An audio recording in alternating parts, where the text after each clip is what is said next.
یہ مسلم میں ہی لکھی رہ گئی حدیث، القرآن حجۃ لک او علیک، قرآن قیامت کے دن یا تو تیرے حق میں گواہی دے گا یا تیرے خلاف گواہی۔ یہ حدیث مسلم شریف میں ہی لکھی رہ گئی کہ اللہ تعالیٰ اس قرآن کی وجہ سے قوموں کو عروج دے گا اور زوال دے گا، اور وہ خلاف جو گواہی ہے وہ قرآن میں آ گئی ہے۔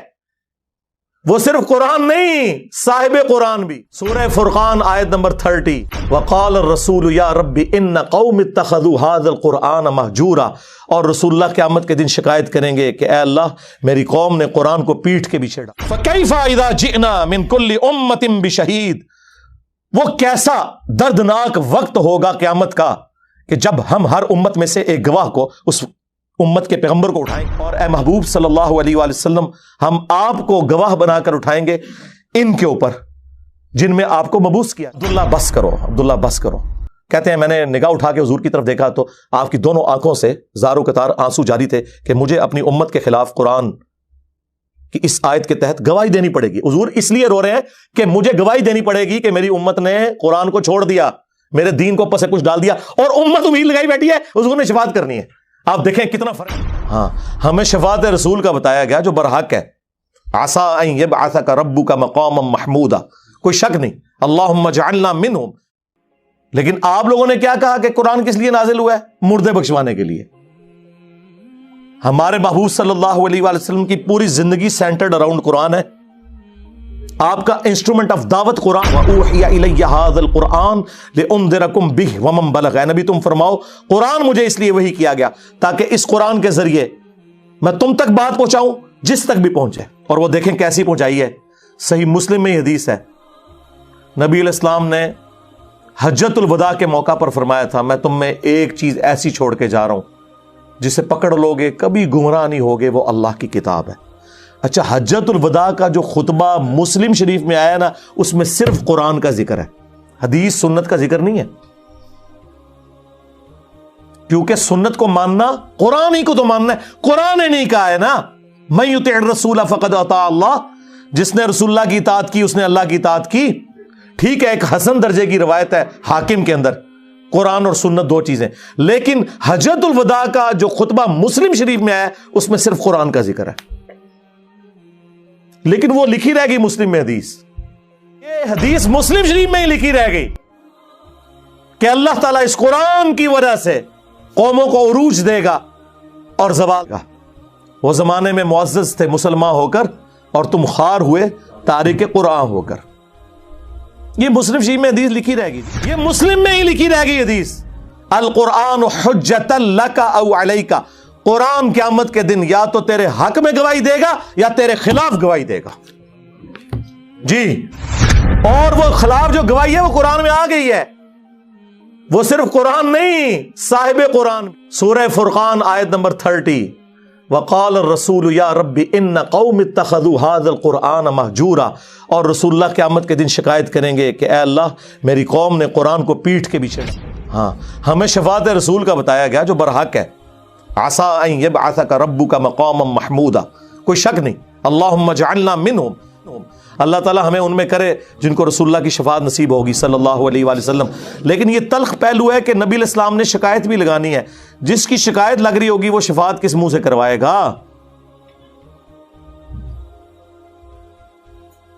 ہم کہہ رہے ہیں جو کچھ بھی ہے تیرے محبوب کی امت سے ہیں، اور محبوب پہلے ہی کہہ رہے ہیں کہ میں نے شکایت لگانی ہے جس نے قرآن کو چھوڑ دیا۔ محبوب تو رو رہے ہیں اس بات کے اوپر۔ بخاری اور مسلم دونوں میں حدیث ہے، عبداللہ ابن مسعود رضی اللہ تعالیٰ عنہ کہتے ہیں ایک دن نبی علیہ السلام ممبر پہ چڑھے اور میں آڈینس میں نیچے بیٹھا ہوا تھا، تو رسول اللہ نے کہا عبداللہ ہمارے قریب آؤ۔ میں قریب گیا، کہا عبداللہ ہمیں قرآن سناؤ۔ ان کا یا رسول اللہ قرآن تو آپ پہ نازل ہوا ہے۔ آپ نے فرمایا کہ مجھے دوسروں سے سن کے لطف آتا ہے۔ تو عبداللہ ابن مسعود کہتے ہیں کہ میں قرآن حکیم پڑھنا شروع کیا اور سورہ نساء کی میں نے تلاوت شروع کی۔ آپ شوق دیکھیں کہ سورہ نساء شروع کی انہوں نے 40 آیات پڑھ دیں، نبی علیہ السلام ممبر پہ بیٹھے ہوئے ہیں اور وہ نیچے قرآن تلاوت کر رہے ہیں اور حضور اس کا لطف اٹھا رہے ہیں۔ اور جب آیت نمبر 41 پہ پہنچے، فَكَيْفَ إِذَا جِئْنَا مِن كُلِّ أُمَّةٍ بِشَهِيدٍ، وہ کیسا دردناک وقت ہوگا قیامت کا کہ جب ہم ہر امت میں سے ایک گواہ کو اس امت کے پیغمبر کو اٹھائیں گے. کس لیے؟ کہ بتائے کہ اس نے دعوت کا کام کیا تو اس کے اگینسٹ اس کی امت نے کیسا رسپانس کیا. وَجِئْنَا بِكَ عَلَىٰ هَٰؤُلَاءِ شَهِيدًا. اے محبوب صلی اللہ علیہ وآلہ وسلم، ہم آپ کو گواہ بنا کر اٹھائیں گے ان کے اوپر جن میں آپ کو مبعوث کیا گیا. بس یہ آیت سننی تھی. امت تو کہتی ہے جو کچھ بھی ہے محبوب کی امت سے ہے، اور محبوب کیا فرما رہے ہیں؟ عبداللہ بس کرو، عبداللہ بس کرو. کہتے ہیں میں نے نگاہ اٹھا کے حضور کی طرف دیکھا تو آپ کی دونوں آنکھوں سے زار و قطار آنسو جاری تھے کہ مجھے اپنی امت کے خلاف قرآن کی اس آیت کے تحت گواہی دینی پڑے گی. حضور اس لیے رو رہے ہیں کہ مجھے گواہی دینی پڑے گی کہ میری امت نے قرآن کو چھوڑ دیا، میرے دین کو پس پش ڈال دیا، اور امت امید لگائی بیٹھی ہے حضور نے شفاعت کرنی ہے. آپ دیکھیں کتنا فرق ہے. بخاری مسلم دونوں میں حدیث ہے، نبی علیہ السلام نے فرمایا جو لوگ زکوٰۃ نہیں ادا کرتے اپنے مال کی، کان کھول کر سن لو، ایسا نہ ہو کہ قیامت والے دن کسی کی گردن پہ اس کی وہ بکری سوار ہو جو بکریوں کا ریوڑ اس نے رکھا ہوا ہے اور اس نے اس کی زکوٰۃ نہیں دی، اور وہ مجھے پکار رہا ہو اغثنی یا رسول اللہ، یا رسول اللہ میری مدد کیجئے، میں تمہارے کچھ کام نہیں آؤں گا، میں نے جو کچھ بتانا تھا دنیا میں تمہیں بتا دیا. آپ حیران ہوں گے، میٹرک میں جب میں پڑھتا تھا 1992 میں، تو بریلویوں کی ایک جماعت تھی انجمن طلباء اسلام ATI، ان کا جو بیج ہوتا تھا نا اس پہ لکھا ہوتا تھا اغثنی یا رسول اللہ. وہ سیدھا بھی ہوتا تھا، گول بھی ہوتا تھا، گرین کلر کا اور گولڈن رنگ کا، اغثنی یا رسول اللہ. کاش اس کے نیچے بخاری اور مسلم کی اس حدیث کا نمبر لکھا ہوتا جس کے اندر یہ جملہ آیا ہے. ہم تو اس کو لیتے تھے یا رسول اللہ ہماری مدد کرے، لیکن یہ جملہ تو نبی علیہ السلام نے امت کے لیے ٹونٹ کے طور پہ بولا ہوا ہے کہ تم تو مدد مانگو گے، میں نے تمہارے کام نہیں آنا. کیوں؟ اس حدیث میں الفاظ ہے میں نے تمہیں دنیا میں بتا دیا تھا.